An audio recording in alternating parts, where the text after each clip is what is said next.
What is up, guys? Welcome back to the channel. My name's Travis. You are watching TWA Motorsports, and today, starting on this dash. Not real excited about it. I got my skin in. Okay, this came from Dash Skins USA, I think. I'll list in the description down below. Amongst some of the other stuff that I bought, I went to my local Harbor Freight. I think you can probably get these cheaper on Amazon, but I bought a body stand. I'm using two of them. And so I needed that one freed up. This one actually came from my painter, which is by far better, thicker than this one. But this one says it holds 200 pounds. Guys, this dash is probably like, I don't know, maybe 40 pounds. It's actually not that heavy. But, okay, so you can see that I've got the skin. And I've got it kind of set on here. Just what's really cool about doing this out of the truck is we can hopefully get these vents on the side lined up a little nicer. I could clamp it all the way around, I think. Here's what else I bought. Actually, I sent them over there. I bought a set of just clamps, like 22 clamps, small clamps. And so what I'm gonna do is I'm gonna go around the edges and kind of like clamp this thing down where I think it needs to be. And then we'll kind of take a look at what we need to move around, because that was the plan. I'm thinking I may have my dad come out here and help me clean this thing up really well. And then we'll start applying some silicone on it and then clamp this thing all the way around and hopefully get a better outcome than what you would get when you're trying to do this in the truck. But we got some other stuff to do in the truck. In fact, I'll show you real quick. The part's not here yet, but it should be here tomorrow, I think. The blend door actuator is bad. If you can see it just hanging in there. So we need to replace that. I actually made a post on the OBS Addicts Facebook group and said, what would you change while you had the dash out? And so I'm going to attempt to change a lot of stuff. Heater core, AC, what's that, accumulator down there. The fan we can get, and it actually looks new. We can get to that with the car or the dash in place, so I'm not gonna mess with that right now. The actuator though, that's right there, I'm gonna be replacing that one. So anyway, I don't have that stuff yet, but I wanna start kind of getting the dash lined out. So let me go get some of these clamps and let's get some clamps on this thing. 22 clamps isn't enough, just so you know. Okay, so here's my complaints with these. There's a couple areas that always look like trash when people install these, okay? One of them is like the vent area. Check that out. See how that lines up? But this right here can push back and go down a little bit, okay? The other problem is, see this? I'm gonna have to get clamps that are gonna reach in and push this down, okay? We wanna make sure that it's seated and stays. Now, the other complaint that I have, so the rest of it fits decent, okay? Around the vents, not stellar, but I think we can get a little closer there. The other area is like here, which we're gonna have to have some bigger clamps. The clamps that I have here just aren't big enough. And then up here, we'll clamp kind of this area. But the biggest complaint, other than the vents, is the defrost up here. So I've noticed in the videos that I've looked at that this right here is always kind of bowed up and it just looks weird. And so my goal here is to, and I think the reason for this is it just doesn't get seated correctly. And so what I'm hoping to do, I may go back and chop on these vents a little bit. Remember, I cut the center one, the center's out. But I would like to make sure that we get a clamp that reaches up and pushes this down. You see how much it has here and how much it has here? I want to get rid of that. Okay, so I think if I get rid of that by clamping it really well, we won't have that same kind of bow up issue. The other thing I would like to do is we're going to re-drill these holes, and this really isn't sturdy enough to hold that. So I'd like to get those dash savers, as they call them, and try those. I think that would really, really help the matter. And then just we don't want it like, you don't want to run it down like with an impact. But I think I gotta get some more clamps, but I think we'll move on for now. I'm gonna let this set for a couple days. Maybe it'll kind of shape more towards the dash. And then we will hopefully by that time have a few more clamps. And we'll see if we can really start to, you know, clamp it down and then maybe let it sit out in the sun for a little bit, get nice and warm. I did buy some more clamps for this, but I still think I need a few more. You can see I bought some way tougher ones. they're definitely holding a lot better than the other ones. So I still think I need a few more. I want this thing like pinned down, right? So anyway, I don't think we're gonna get to that in this video, but what we are gonna get to is, got a new part over there, and we're gonna see about replacing that. But before I do that, I need to go ahead and clean. Let's put this down here. I'm gonna go grab my spray, and we're gonna clean this area up top here. Look how gross that is. It's been setting. In fact, I'm probably gonna grab my vacuum first. We'll start with that. Put it in here, vacuum some of this bigger stuff off, and then we will go grab some like power clean or something and try to get some of this dust wiped off, maybe even a brush.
Got a pretty good once over here on panel behind the dash, but this right here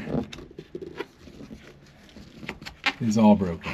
Okay, I mean this isn't, but this blend doors, see how this one's hanging? Toast. So what I've done is I've purchased a new, you can buy this still new from GM, this entire piece. And so I think the only thing that holds it on is that clip right there. There's another one somewhere, supposed to be. Okay, there's not. And these two clips right here, and I think we can get that whole blend door out. Now, we do have to disconnect the arms. See the arms there, how that one's obviously all broken, but I think we can just push this guy out. Go get a pair of pliers, or even, actually, I don't even know that we need a pair of pliers. Just push those together with two hands on each one and pull these arms out. We'll obviously have to line them up in the new piece, but let's do that real quick. I got those blend door actuator arms off, you can see, but I'm looking at the new part that I got. This is what we're replacing, right? So this goes up on top. I'll list this in the description down below. This is a whole new replacement unit with the new doors, new rods, basically plug and play. However, I took the two clips off on the front, and boy was I wrong. The other clips, look how far down they are in the back. Now I can see one of them on that side, but this one over here I haven't been able to see yet. So I'm gonna see if I can maybe reach back there and flip them out of the way. I think there's gonna be more involved here than that. There's another one I'm wanting to replace here, so I may end up having to take a majority of this apart. I'm not really sure yet. So let me kind of dig into it, and we'll just kind of go from there. I may be completely wrong here, but I'm going to go ahead and start taking these out so you can see these little, I don't even know what they are. I'll have to check. They're tiny, and I'm sure they're standard. Everything else has been, but I'm going to take this one out right here, and then the two along the bottom, possibly this one. I may take this entire plate loose and see if it's holding any of this together, because nothing holds this portion to the dash. You can, oh, I just cracked it, which we're replacing it, so it doesn't matter, but you can see what I'm talking about. See how it sandwiches down in here? I'm thinking loosening these may undo this somehow, but we'll see. I took that one up here in the corner But then I also took out 1, 2, 3, 4, 5, 6. This one's up in kind of a area it's hard to get to, but yeah, I tell you, here's what's crazy. This one back here in the very back, by the way, that comes up here is really kind of a pain, and it's black. And all these other ones are kind of a goldish color. But anyway, we got to clean that up. I'll do that at some point. For now, I'm going to put these bolts in that so we kind of know where they go, and I don't lose them here on the floor. But I will tell you, this heater core looks brand new. So I actually ordered a heater core, and it doesn't look like I need one. But that did not gain me any of the access I thought it would to get this guy off. I may have to just try to reach back in there. It's not the getting this out that I feels like going to be the problem. It's the getting it back in, right? So the new blend doors, a lot of people just replace the doors, and you can still get those, but there's another door in here that's controlled by this that I'm going to have to get to, that I'm also going to be replacing. So I'm just going to have to keep digging in and taking stuff apart until this thing starts to get loose, I guess. Guys, I have been messing with this and messing with this, trying to figure out the best solution to getting that piece off, and it's just not happening. So here's what I'm thinking. There is not a lot of bolts that holds this entire assembly to the truck. And so I think I'm going to take the whole thing out. Most of the bolts, all but one of the bolts, come in from the firewall. And with the fenders being off, I think I can maybe remove the overflow bottle, move it out of the way, and get to all the bolts. I think they're like 10 millimeter, a couple 13s. There is one, however, that goes straight back. I'm going to have to get my light and look. But I think there's one that goes straight back. Yeah, that one right there. See it? Goes straight back in that cavity there. So what I think I'll do is we'll just go through right now. I don't know where that wiring harness goes. Actually, that harness may... I'm going to trace that harness, but that harness may stay attached. And if it does, that would be great. But let me get around to the outside. I want to show you guys. So there's that bolt that you can see that comes in from another direction. But what we're going to have to do, the air conditioning is already evacuated, so I'm going to have to disconnect there. Obviously, I'm going to have to disconnect the heater hose as well for the heater core. That's going to make a mess now that I think about it. Okay, let me go get my pan, put that under there, and then we'll go from there. Now I moved the air intake out of the way, and I'm going to go ahead and start draining the radiator. There should be a drain plug, I think, on one side or the other. So I'm going to get my pan under there, start draining that. But with that out of the way, you can get access, and you probably could get it without that. I'm just trying to free up some room here. We're obviously going to have to unhook our heater core lines. Okay, that's why I'm draining the radiator.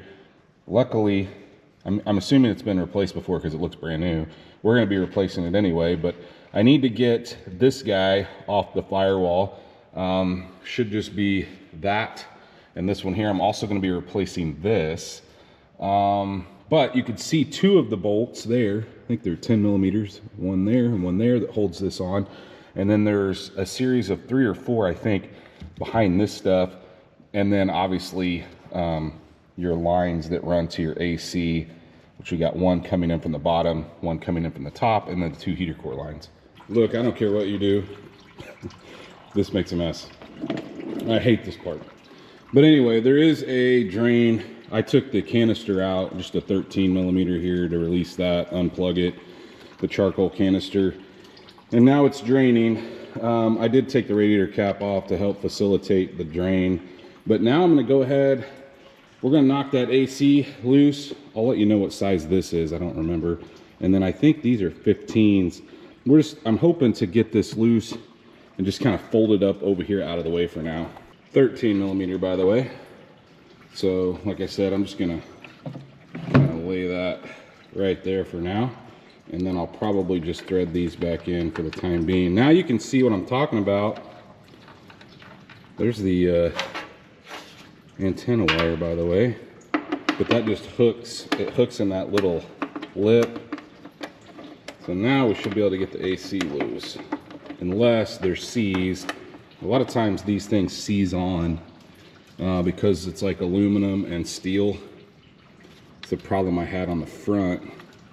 Looks like that's been replaced before. We're gonna clean some stuff up before we go back together, obviously, but let's get this loose next. Okay, bigger than what I have and standard wrenches. So I used an adjustable end wrench to loosen that, and it actually came loose. Just a couple 10 millimeters, one here, and then a stud down at the bottom, and this guy's out of place. And like I said, I'm gonna be replacing a lot of the AC components, like probably the seals, this guy, obviously the everything inside the cab, essentially. That's why I'm starting to take this out now. I want to see if there's anything else that I'm missing, and it gives me the opportunity to clean some panels up, and this guy right here. So we'll set it aside for now. I'm going to run the, well, I may wait because this looks to be like that could be some of the bolts that hold that box in place. Obviously, you need to take the AC line loose. You need to unhook the heater core. I'm going to do that next. But see this wiring harness that runs in? We need to disconnect that because, and I also need to unclip the antenna wire. But see this? That's where that comes through down there. And so I'm just going to unhook it right here. Okay, and then the rest of this wiring harness is just going to stay on the box as I remove it.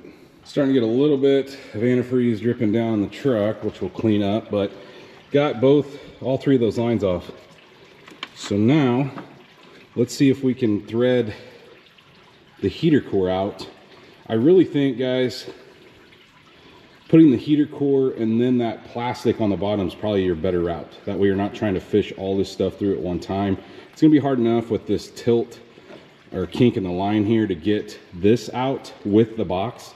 So in my opinion, let's just go ahead and pull the heater core out and have it out of the way, let it be draining outside, and then we'll tackle those two 10 millimeters, the one that comes in from the firewall, which I'm assuming is that stud right there that's sticking out, because this bottom one is mated to, or made on into the firewall. And then I think there's a 10 millimeter stud there and 10 millimeter here. I think that's it.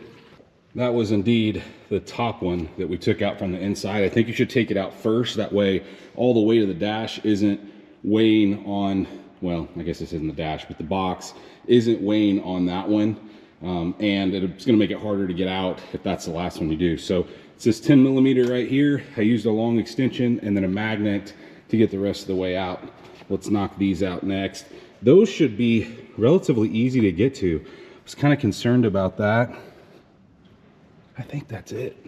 There's one more hidden under that vent. You see it down there, right at the end of my finger. Gotta get that one. But other than that, it's pretty loose. Actually, I have no idea what that one goes to. It did not thread into anything. Maybe it's supposed to and it's broken. Got it out. I will tell you, kind of a pain to get it past the AC stuff. But let's get it out of the truck. We'll set it over here to the side. And then we should be able to start replacing some blend doors and whatnot. Next thing I'm gonna do, and I'm gonna do this off camera, I'm gonna go ahead and pull the antenna grommet out. Guys, I shaved the antenna hole, so there's not gonna be one. No real sense in putting it back through, but I'm sitting here thinking, like, what am I gonna do with that opening? I could get a plug, but I think I'm gonna run my power wire for the stereo through there, because at some point I'll put an amplifier and stuff in this. That'd be a great wire, or a great opening to run that through. So I'm gonna take some time off camera, try to clean maybe this area right here, and then same thing here, with the exception of, I'm gonna clean this, but then I'm going to try to use my kill mat and run up to at least the firewall protection. I'm not planning on pulling this padding out. I think I'm gonna leave it in place and just clean it up, and then just run the kill mat up to the ledge and possibly even knock this side out since I've got everything out of the way, but that's going to require some cleaning first. I got the rest of that finished up. Also went up the side here and got everything cleaned. I went over it once again. I went over both sides. I went ahead and switched to the other side. The other thing I did, you'll notice I ran that kill mat up to help keep the bottom of that flap both up where it goes. I mean, there's hooks on there, but I wanted it to not like kind of come back. So I did use a piece to go up in certain areas to just kind of pin that against the firewall. I didn't take that out, go all the way up the firewall. Guys, I don't really think that's necessary. That thing does a pretty good job of keeping the noise cancellation down. But I will tell you, I think we're gonna finish the video here, and the reason why is I've got some more parts to order. And obviously, I know we started with the dash. I'm still trying to get it placed right, and it's been kind of cool here, so I think it's gonna conform a little better as the longer it sets. So I'm gonna let that ride for a while, but I think in the next video, we're gonna work on this box down here on the floor. I've got probably half of the parts, all GM replacement parts. So heater core, AC condenser, or not consent, the evaporator, sorry, not the condenser. The dryer, which we took off the firewall. I got one of the mode door actuators. I'm gonna replace all of them because there's 3. Okay, so there's one, I've already removed 2 of them. We removed the one on the front, we removed the one on the side. There's one more that is a real pain to get to. See it between these 2 boxes? So in my opinion, let's replace all of those while we're in there. Let's just completely revamp this. Let's clean up everything. We may put some new foam on there. I may have to source that somewhere else. I don't know where I'm gonna get that, but yeah, I think that's what we're gonna tackle in the next video, is the cleanup and reassembly of that thing. So if you guys did enjoy this video, please, like always, smash that thumbs up button. We got a lot of stuff. I feel like maybe as we get the box completed, we'll start maybe going back together with this thing. I know we got the headliner in at least in a couple videos back, but yeah, we'll get there. It's just, we gotta take a bunch of stuff apart to do things the correct way. So if you did enjoy this video, smash that thumbs up button. Guys, if you're not subscribed, go down, hit the subscribe, ring that bell notification. That will notify you every single time I drop a new video. Of course, like always, guys, I will list all the parts I'm using in the description down below. Stay tuned to see what we work on next.